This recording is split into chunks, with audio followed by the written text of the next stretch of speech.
Hi, I'm Bob Weir with another interview of notable people in North Texas. My guest today is Kathy O'Keefe, Executive Director of Winning the Fight, a nonprofit 501c3 organization that provides drug education, support, and necessary resources to youth and families that suffer from the disease of addiction.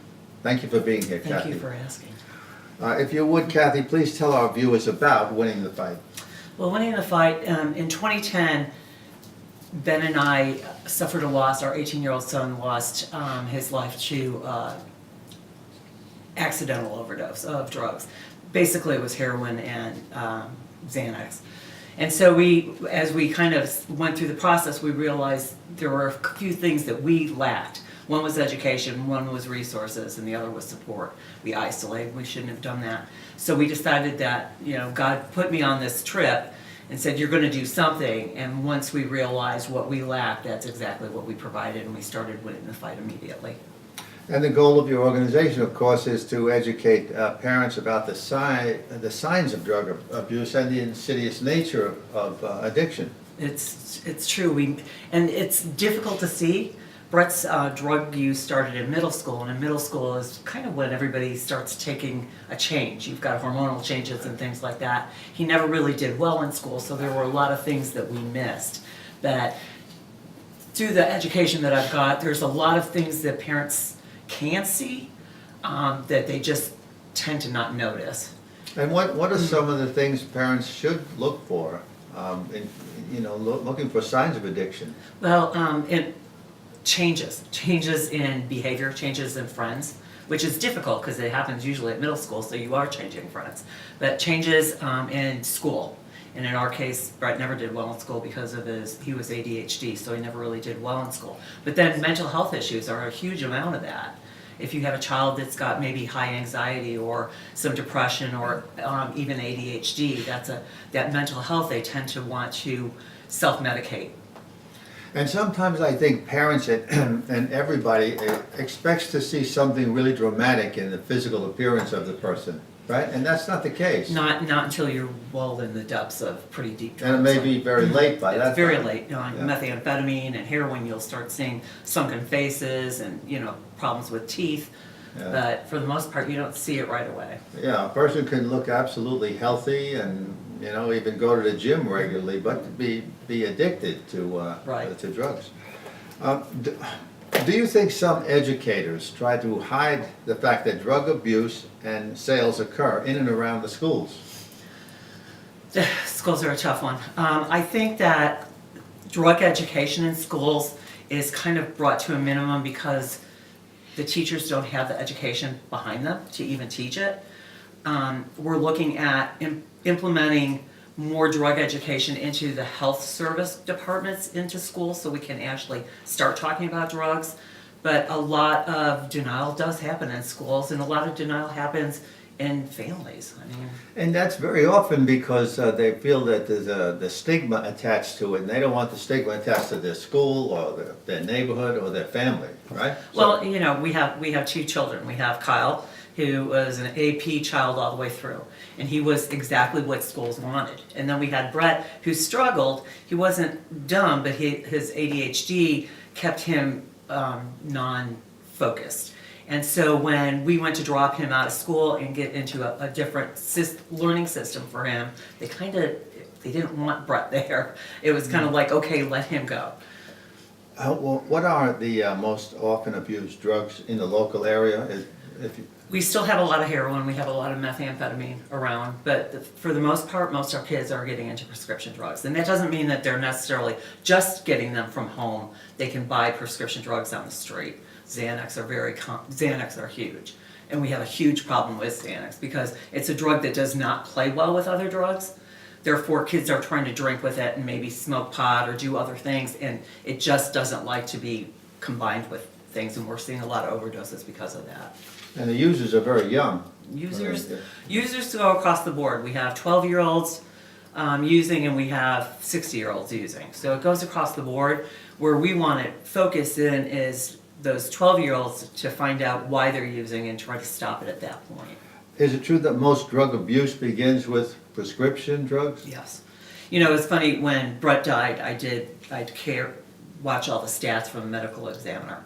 And so I've been doing that since 2010, and from 2010 until 2017, the age has gone from like 39 and a half as an average age of somebody dying from drugs, and it went from illegal drugs to prescription drugs now. So the age actually dropped down. Now we're looking at 38, a little over 38 years, and the drugs are now more inclined to be prescription drugs that people are dying from.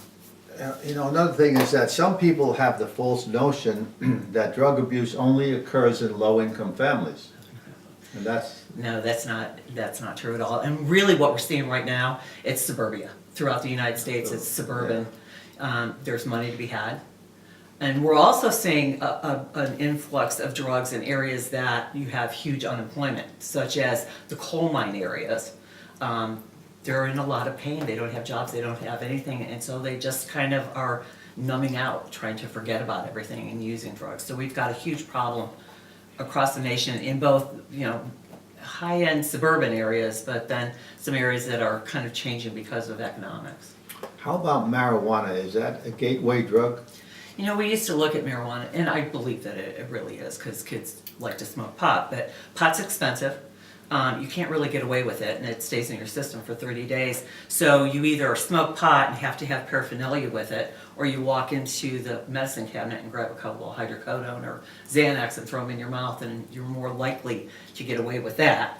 So we're having a shift over right now, and prescription drugs are really our problem. It is, yeah.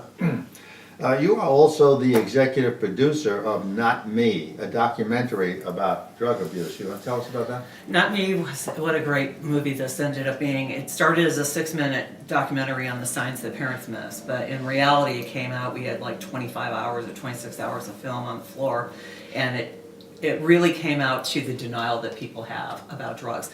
From the parent standpoint, we have 4 parents in the documentary, and then we have 4 youth, and nobody's related. But it was interesting because the youth are also in denial. It was kind of like, I'm not that kind of drug user. I don't do drugs like she does. Or, you know, they had their own form of denial.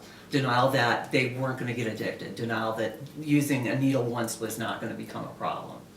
So the film's doing great. We actually have 2 versions of it. We have one that's 45 minutes, and then we took that movie and had it, we did it up a little bit where we put a lot of enhancements in it and things like that. And so that's running around the nation right now, going to film festivals, and we continue to show the first documentary to schools. And so I'm on a roll right now. We're with Red Ribbon Week coming up. We're showing the documentary quite a lot. And I've seen that film, Not Me. It's excellent. I mean, it really does talk about how many people will say that are in denial, will just say, oh no, that couldn't be, that couldn't happen to my Not friends, my it couldn't family. be. And they are hit with the terrible reality one day that you've been in denial, and now look what happened. So it is a very good movie.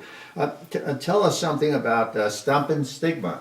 We have this wonderful event that we do every year. It's called Stompin' Stigma. We're on our 4th annual for this. And really what it comes down to is there's a lot of stigma in mental health and drug use. I see it daily. I see it absolutely daily. And people forget that most of the people who use drugs or get addicted to drugs, it's one of 3 reasons. They're self-medicating trauma, or they're self-medicating a mental health illness, or they actually have been born with the gene. You know, maybe their father was an alcoholic or whatever. So people tend to forget that, and instead of looking at why is this person using, it's just that junkie or that person, or it's just a lot of stigma. So we have to stop that so that we can move forward, because people will not come out and say, I need help, if people are going to judge them like that. And that's what we have to stop. And I'll have more about Stompin' Stigma in the written portion of this, and where it is, and the date and stuff. Is there anything else, Kathy, that you'd like to add? One thing that came up today, and it's again the stigma and the changes that we're going through. I read an article this morning about pharmaceutical companies. We talk about how doctors overprescribe, and that is a problem that we have with the opiates. But I was reading this article that United Healthcare will not. This woman was saying that she has to take something for pain, and so they will not give her the pain medicine that is non-addictive. Instead, they'll gladly give her an addictive painkiller. So we have to look at our pharmaceuticals as well. Well, anyway, Kathy, I want to thank you for being here and Thank you. giving us this information and for everything that you do to help save children and families from drug-related addiction. Thank you so much. Thank you so much. And thank you for watching.